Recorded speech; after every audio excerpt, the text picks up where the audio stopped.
And he will tell us about non-normalizable wave functions in extreme gravitational fields. Okay, hi. Good evening. So I can like describe this as any paper of kind of thing. It's just like a thought process that I went through actually.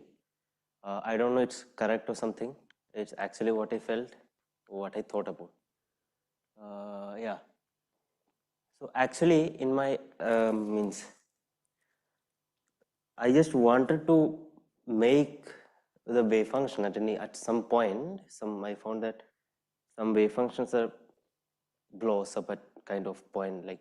So I just want to make it like any mathematical thing that I can introduce there. I don't know the physics that's behind. I'm not talking about that. At any point, if it is possible to make the wave function uh, makes sense, okay, actually.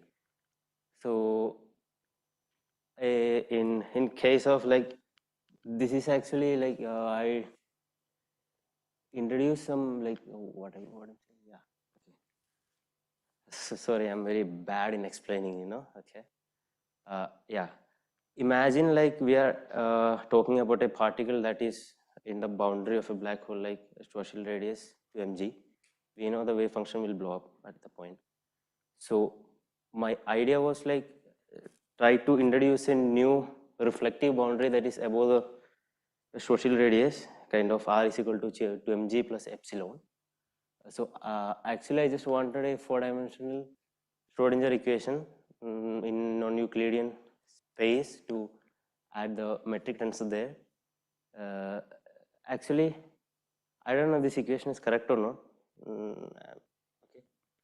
So I just put the values in that equation. I got something like this energy eigenvalue of the particle, that equation, particularly this thing. And this was the boundary I am talking about, epsilon. And the same question I asked, what is actually epsilon? Okay. So by doing other corrections like, Kerr effect of a black hole and a kind of other thing, I just modified this equation into this. Yeah, now the main question, what is actually epsilon? So this is kind of like a barrier assisted boundary where the wave function makes some kind of sense. Maybe, I don't know.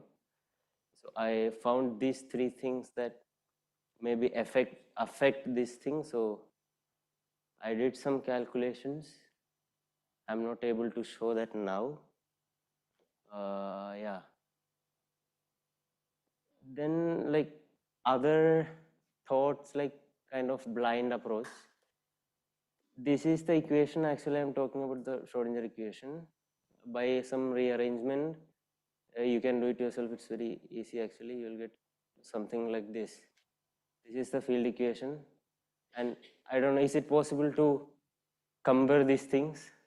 It doesn't make sense, I know, like, but I told you it's actually kind of thought process. Another thing, if you're introducing a reflective boundary near the Schwarzschild radius, I found that the wave function makes sense.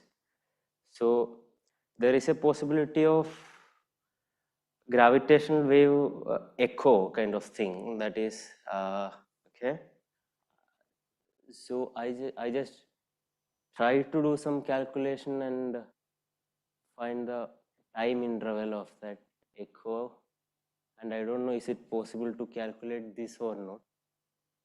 Actually, it's like I don't have anyone to discuss about this, and no guide or something. So this is the thought process as I went through, and I just wanted to share it to you guys. That's it. Means in this stage I can talk about the physics that is behind these things. That's it. Thank you.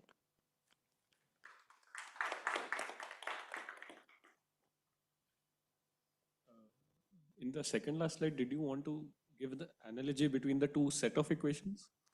You mean previous, the Schrodinger? Yeah, in the next. This? Yeah, you wanted Okay, to say yeah. this. So I was trying to make something out of this. Looks like this, you know.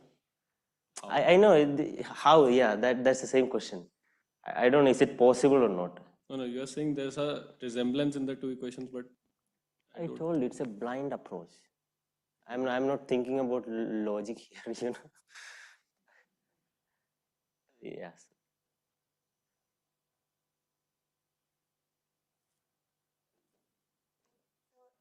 Let's thank Vivek again and postpone any discussions.